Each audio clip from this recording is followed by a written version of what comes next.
Thank you for joining us. This is Blast from the Past. Here today, we are at the BRE, Brook Racing Enterprises in Henderson, Nevada, little away from Las Vegas. And here we have Peter Brook. How are you doing today? I am doing great, especially since you're here. Like I have something to talk to. You know. Excellent. So I am really excited to be here, and it's so nice to see all this history in one. So let's start to take a look at the whole beginnings journey of Peter's, and then go take a look at the cars later on.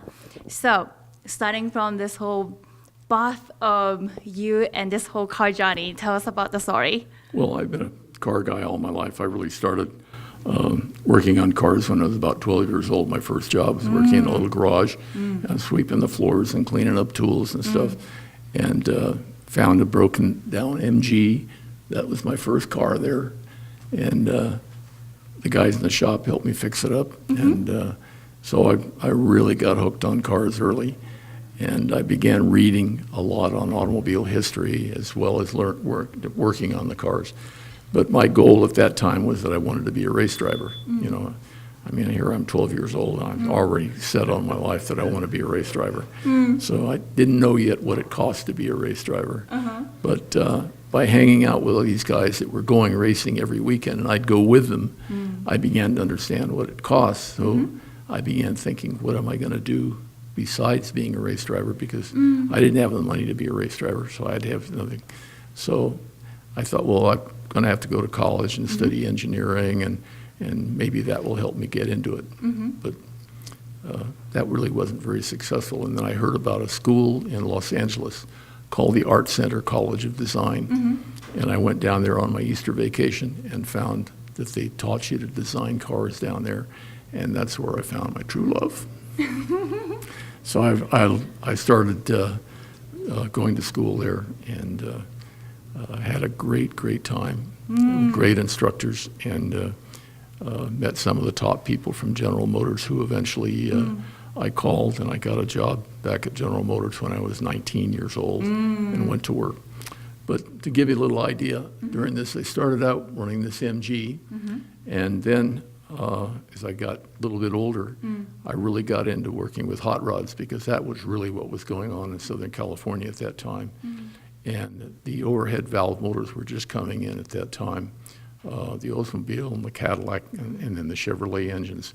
So that was the big thing, of taking those engines, swapping it. So I had this 46 Ford that I chopped and channeled and sectioned, and I put a Cadillac engine in it. So that was really the hot car on the street for that amount of time. So I took that to the Oakland Roadster Show, and I won the Oakland Roadster Show with it, so it was very good. And it was very unusual, because I had these stripes on the car. And that all came because Briggs Cunningham at that time, who was a very famous American team owner, had gone to Le Mans with American racing colors, which was white and dark blue. So he was my hero, so I painted my car like that. Everybody thought it was very, very strange, because I had this car with the stripes running over the top. But that's the whole history of it. And then as you'll see later, when I got to work for Shelby, that stripes came back again. And now every race car that you see in the world has stripes over it. And it's all because of Briggs Cunningham. So he had gone to Le Mans with the cars.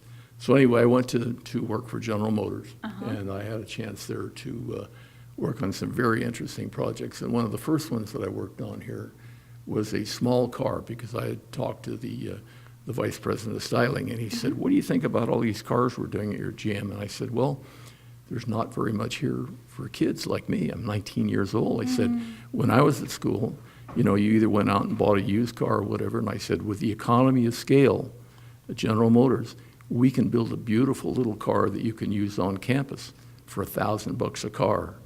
So they got pretty excited about that. So we did this little car that I called the Cadet. And it was eventually turned down, because the president of General Motors said, we don't build small cars at General Motors. So the car went away, and then 6 months later they thought about it and thought, a lot of these cars are coming in from Europe, we better get back in the small car business. So that car eventually turned into the Corvair. So I'd already gone on to another project. So my big advantage there was that there was something called the AMA ban, which stood for the American Manufacturers Association. And what had happened is that the president of General Motors at that time, Harlow Curtis, decided that there was so much money being spent on performance and racing that General Motors was losing too much money. So he got together with the president of Ford, the president of Chrysler, and they decided that they would cut out all performance. They wouldn't build any more performance cars. They wouldn't advertise performance at all, and all they would do is stress on safety. So they didn't realize that one of the most important things that a company does is that it encourages their young designers to reach and make better cars because of performance. So by cutting that off, they lost a lot of people that were wanting to do exciting things in the company. So at that time, Zora Duntov, a Russian, had come work for General Motors and had seen a Corvette, first car that was done in 1954, and had seen that at the New York Auto Show, convinced him that he could come in and help them make the car really, really good and help General Motors make much more advanced engineering cars. And then this program came along in 1957 and cut all of that off.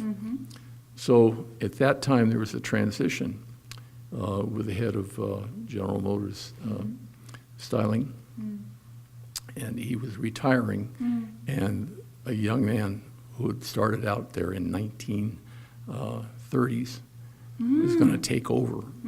I didn't realize it then, but when I came to work for him, he'd already been working at General Motors for longer than I had been born. I was 19 years old. He'd already been there for 20 years.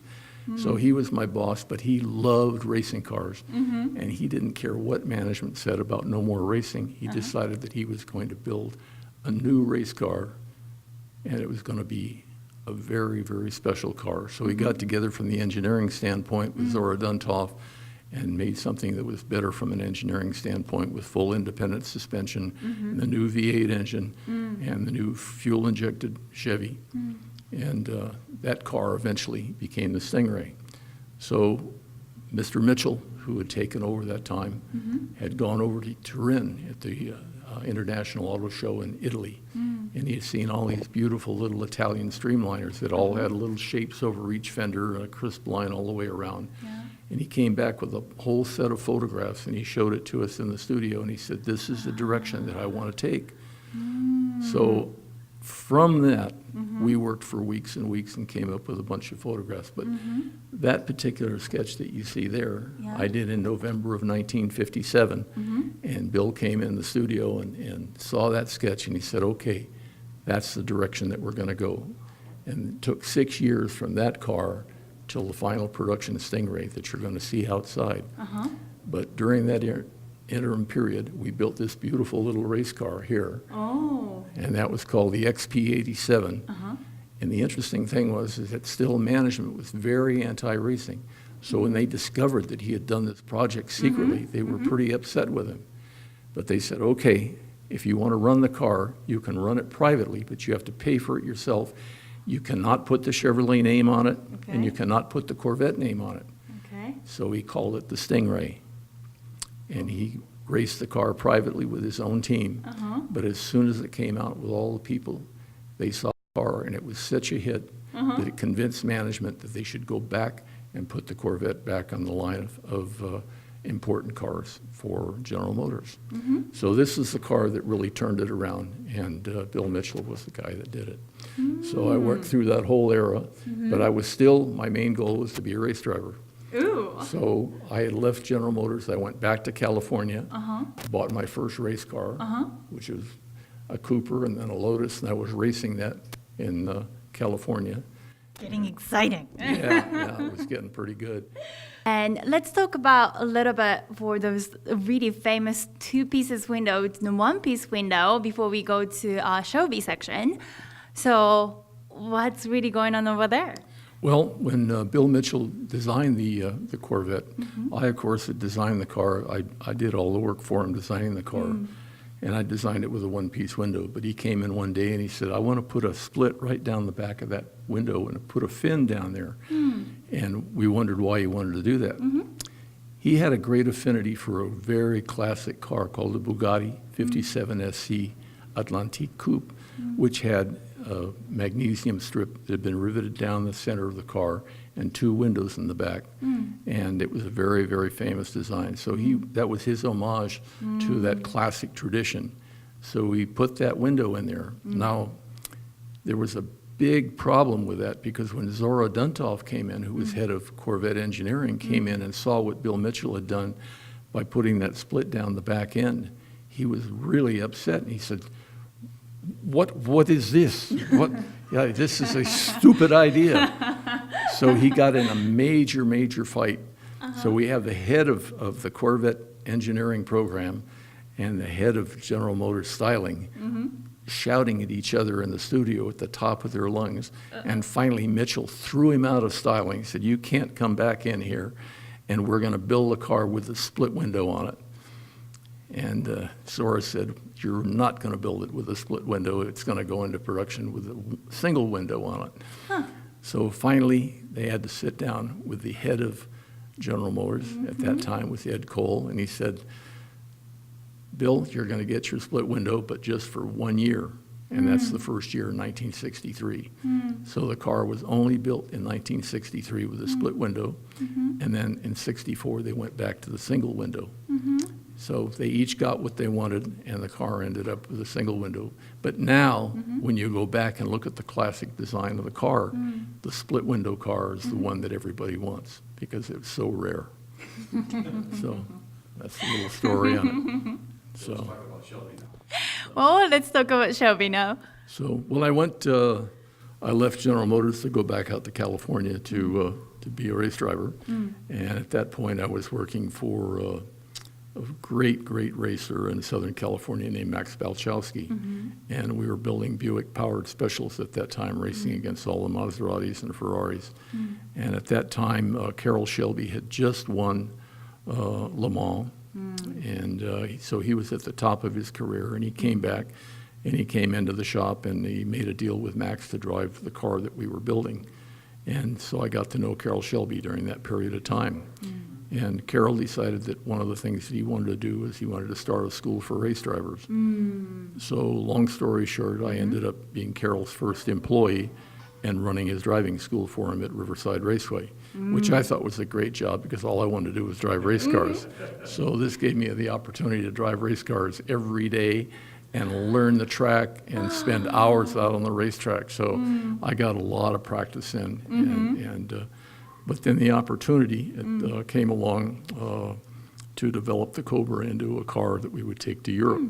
And that was, we started out with the Cobra Roadsters. And this is an AC chassis that was built in England, but we put the new Ford small block in it. And with that motor, we were very, very successful. We managed to defeat all of the Corvettes in 1963 and run the United States Road Racing Championship with the car.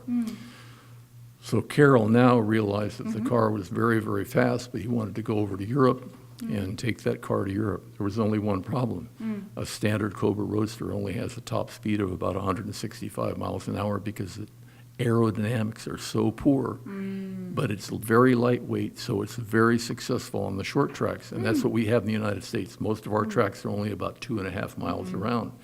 But when you go to Europe, they have some with straightaways that are like 3 miles long at Le Mans, and they're running 200 miles an hour over there. Wow. So what was it? I said, well, the answer is we can do better aerodynamics with the Cobra. So the rules were that you could change the chassis or you could change the body, but you couldn't change both. So we took the standard body off the Cobra Roadster, and I designed a new body for the Cobra. The problem was it looked so strange that nobody wanted to build it. So we had all of this resistance in the shop. Everybody thought it was a very strange-looking car. So finally, Carol said, you know, you can go ahead and build the car. So Ken Miles, who was our top driver, had convinced Carol that we should proceed with that design, and we did so. And we built the car, and the first day we took it out, we broke the lap record by 3.5 seconds, and it went down the back chute at 185 miles an hour. Oh, wow. And at that point, Carol said, okay, enough stopping the argument. We're going to build some more of these cars, Obviously. and we're going to go to Europe and race against Ferrari. So that's what we did. So here's the car right here being built in aluminum. And this is the very first car right here. And we only built 6 of them, but we went to Europe and we beat Ferrari and won the World Championship with it in 1965. Nice. So it was just this little group of guys, 12 guys in a little shop in Venice, went over and raced against a major factory team in Europe, you know, huge factory that had won everything for years. So it was a major, major upset.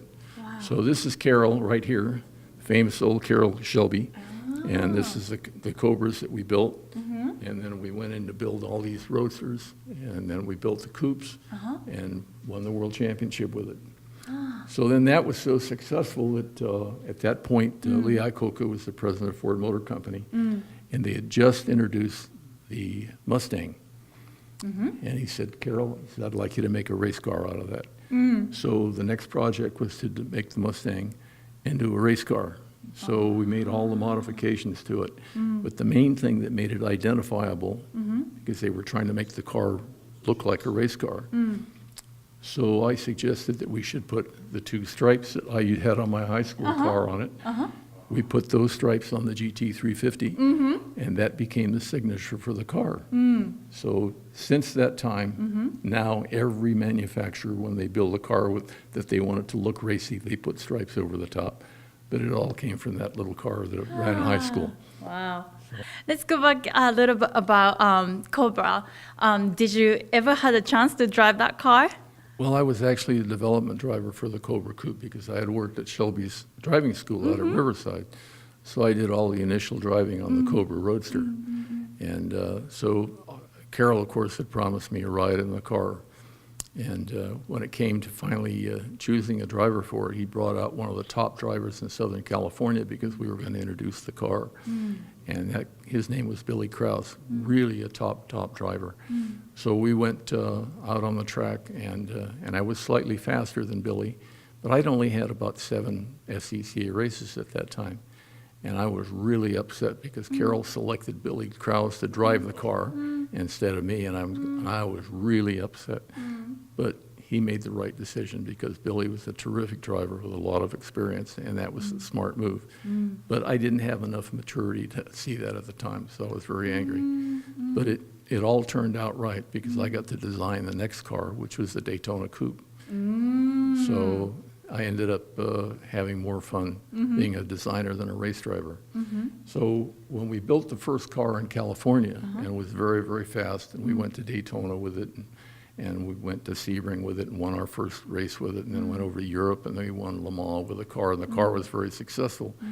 Now we had to build some more cars, so we would have team cars to race. So we decided that the cars would have their bodies built in Italy because we could build them very inexpensively there. The thing is that they were all hand-built, so every one of them, we built 6 of them, every one of them is slightly different from the others. So some were faster, some were a little bit slower, depending on whether they were prepared and who they were raced by. But of those 6 cars, so during that period of time, we've since made models of every one of those different cars with all the slight differences on them. For example, they don't have a spoiler on them here, and they do there, and the headlights are different. So if you get into Daytona coupes, you soon learn that they're all slightly different. But the cars became very successful, and then at the end of the period, after we'd won the 2 championships, we brought one car back to Bonneville at the Salt Flats, and Craig Breedlove, who was at that time one of the top land speed record drivers with a guy named Bobby Tatro, they drove the car for 12 hours in a circle out there, and we set 23 international speed records, some of which held for years and years and years. So that car became very, very famous, and it's now at the Simeon Museum in Philadelphia. Oh, wow. So these cars, but the car got so beat up out there on the salt, running around there in 12 hours. I mean, it just was trashed when it was over. And it came back, and Shelby looked at it, and it was just an old race car. He offered it to all of us in the shop. He said, anybody want to buy this? And it's sitting there, it's all covered with salt and broken. The headlights are coming out of it. And he said, okay, anybody want to buy the car? Silence. He says, $800. Anybody want to buy it? We all turned it down. That car is now worth $20 million. So that'd be the great prices on it. But one of the great things was that last year at Goodwood in England, this is the greatest collection of vintage cars. They bring them back every year. So the organizers there found all the original, the current owners of the cars, because there's only 3 now left in the United States. So 1 car is in Argentina, 1 car is in Germany, and 1 car is in Japan. And they flew them in from all over the world, and we had all 6 of the original cars there. Oh, nice. So it was really great to see them all again, and it was fun because they'd never been all together at the same time. So they could all be compared, and it was so for Cobra guys, it was a major deal to have all those cars together in the same place. So how did you feel when you see them? oh, it's incredible! You know, they were my babies. You know, but this is 50 years ago. You know, so to see all these cars again, it was really great. A great honor, first of all, that they had the cars there and that I was invited over to talk about them. Wow.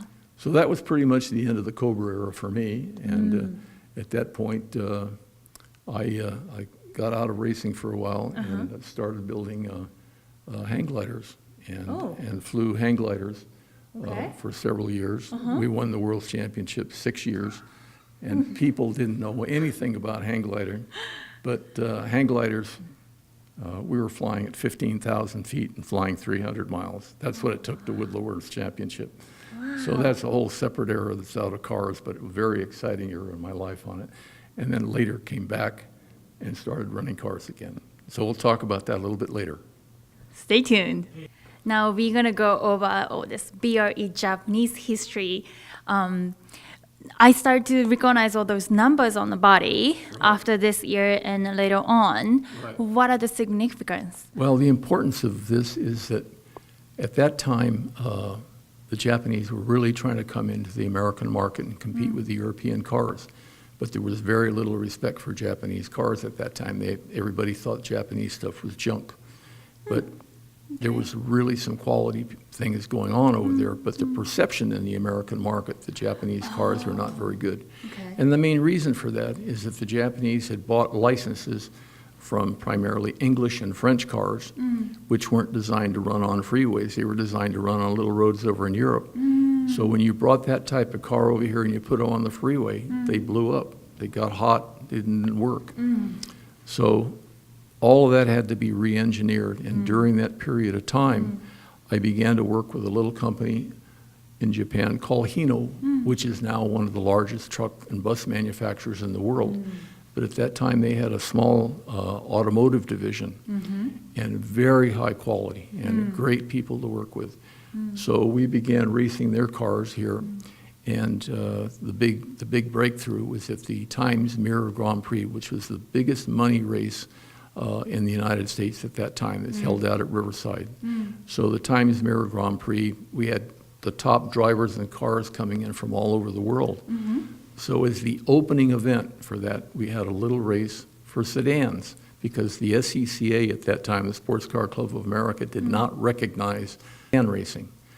But the people in California, the California Sports Car Club that ran that event, decided that there were a lot of kids out there that had little sedans because they could race them. They were very inexpensive.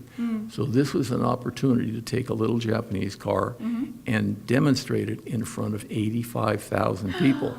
Wow. So we took 2 of these little Hino Contessas out there, and I built some real hot rod motors, used all of my experience from building hot rods, and we won that race, first and second position in it, and completely changed people's idea of what Japanese cars were, because it went from nowhere, and all of a sudden this manufacturer that nobody had ever heard of, because people had heard about Honda, they'd heard about Nissan, they had heard about Toyota, but they had not been successful. The main product that the Japanese were selling in the United States at that time was pickup trucks. And the reason they were selling it, because we had a lot of Japanese gardeners. So they were selling pickup trucks to all the people that were gardeners and little stores, you know. So Toyota decided that they wanted to be that market, so they ended up taking over Hino. They cut off the car program and took over the entire truck line so they could build pickup trucks. So that was the end of the Hino racing program. But because we'd been so successful, they asked me to run their racing program. So they had offered me the program to run the Toyota 2000. Okay. So that was really a pretty exciting deal. So we made a contract to develop that car. At that point, Carol Shelby, my old boss, Yes. decided he wanted to be a Toyota dealer. So he went down and signed up for a Toyota dealership and then asked them if they were interested in racing. They said, well, we actually just signed a contract with Pete Brock. And he said, well, heck, he's just the guy that changes tires for me. So they were really impressed. He just won Le Mans, the World's Championship, so he was really, really important. So they took the program away from me and gave it to Shelby. And that was the major, major blow for me. So long story short, I went across the street, met the people at Nissan Motor Corporation, which at that time was called Datsun, and met Mr. Katayama, and we started out. And this is really big-time racing in the United States because we hadn't got the big top pro races all over. So we had Porsche, we had Triumph, we had Shelby with Toyota, and we had Datsun teams. And then we had teams on the East Coast and West Coast, and they all competed for the for the national championships. So bottom line is we took the 240Z, which was Datsun's brand new, beautiful car, and we won the national championship with that car 2 times in a row, defeating Porsche and defeating, most importantly, we beat Shelby, and so and also Triumph. So another really neat project during that period of time is, of course, I was racing against Triumph, but I knew that the development head of engineering for Triumph here in the United States. And we realized that their car was already looking so old-fashioned compared to the 240Z, which is being done by the Japanese. That car was so popular now in the United States, you had to wait 3 months to get one. So it was a very, very successful design. So we decided that we would make a new body on the Triumph. And so I designed a new body for the Triumph. And we built the TR250K, which is this beautiful little car up here. And tried to convince the English that they should build a car that good looking and they could compete against it. But they were so conservative, they decided not to do it. Unfortunately, they went broke. So we went back, designed beautiful cars with Hino. Were plans to go to Le Mans, and actually took the cars over to Japan. Here's Toshiro Mifune at the Fuji Grand Prix, and we ran the car there. So it got a lot of international press, and it focused a lot of interest on Japanese cars. But it was so hard to get a 240Z at that time because you had to wait like 3 months to get one. So I went to Mr. Katayama, our president, I said, it's really not very smart of us to continue to race these 240Zs because we've sold every one that you can build. The car that we should really be racing is the 510 Datsun sedan. And he didn't understand. He said, well, that's just our economy car. That's not a race car. And I said, but we can make it a race car, and we compete against BMW, and we compete against Alfa Romeo for the Trans Am Championship, which was a professional series. So we built up some 510s, and we run that championship twice again, beating Alfa Romeo and BMW. So that's been just a great, great little car. So that transition, because you could buy that car for $3,500, and for about another $3,000, you could build a super hot motor on it, put trick wheels on it, and it was the hot rod of the era. So a lot of young people gravitated to the Datsun 510 and totally changed the American perception of what Japanese cars went. So they went from nothing to the best car on the racetrack. So that dollar amount today, how much does that cost? Oh, if you wanted to buy just a nice one today, probably around $15,000 for a nice 510. But for one that's really fixed up, you easily pay $20,000, $25,000 now. This is for a car that cost originally $3,500. Okay. You mentioned about Japanese buying licenses from France and the UK and Europe. Right. Why not in America, but all from Europe? Well, American cars are all large cubic engines. Americans always have big engines. In Europe, they have small engines as well, which is what the Japanese understood for their cars.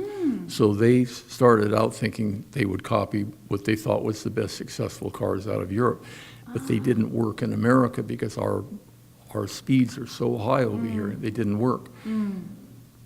One thing that the Japanese were very, very good at that we learned in World War II is they knew how to build fighter planes. So their engineers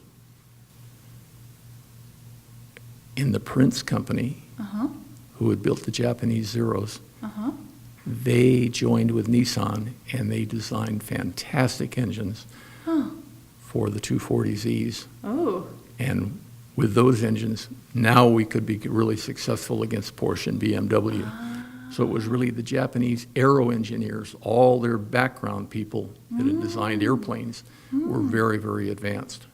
And we found that out during World War II. They were way up there. So it was that combination of Prince and Nissan together designing. And now if you want to buy a really fast Japanese car, the GTR Nissan is the hot car out there. So it all comes together, you know. So with that development of an engine for the 240Z, which is almost a lot like the Mercedes engines, we were very, very successful with those as well, winning national championships with that as well. So you can see that over here.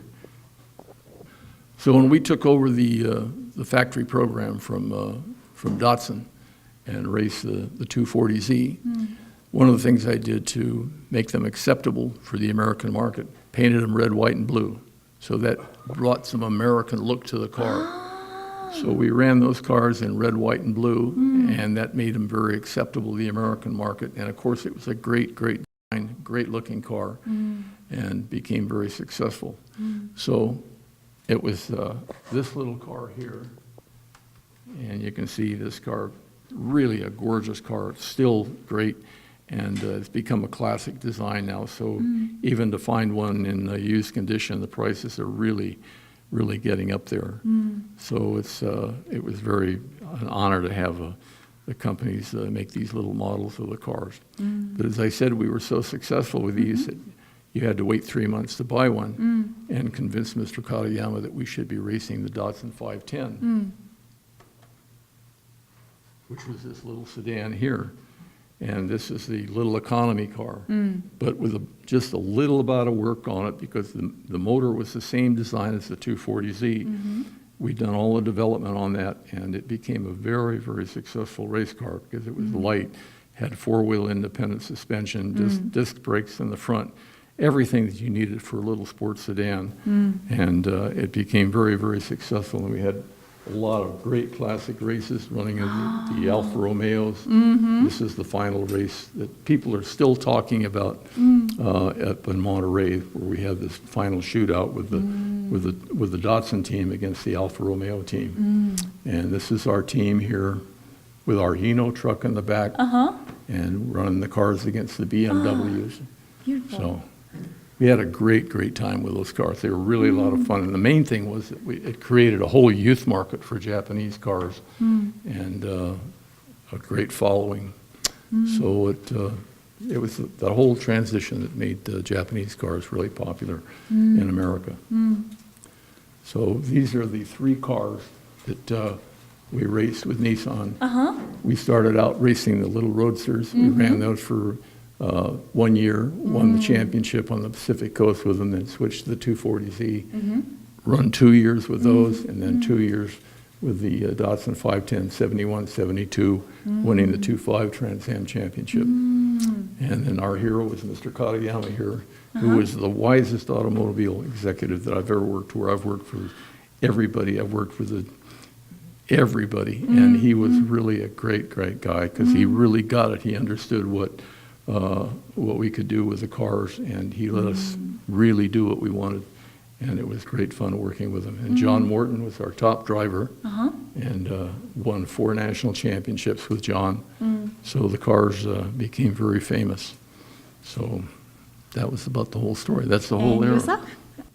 Yeah, now this is the whole conclusion from 1952 to 1972. In 20 years, you have achieved so much to racing industry, to designing cars, and going little up in the sky and just land it on the ground. Yep. We've had a great run. It's been fun competing in cars and hang gliders, and designing great cars, and having a chance to work, in Italy, going over to work in Italy with Di Tommaso, and of course working with all the top builders here in the United States. So it's been great fun. Great fun.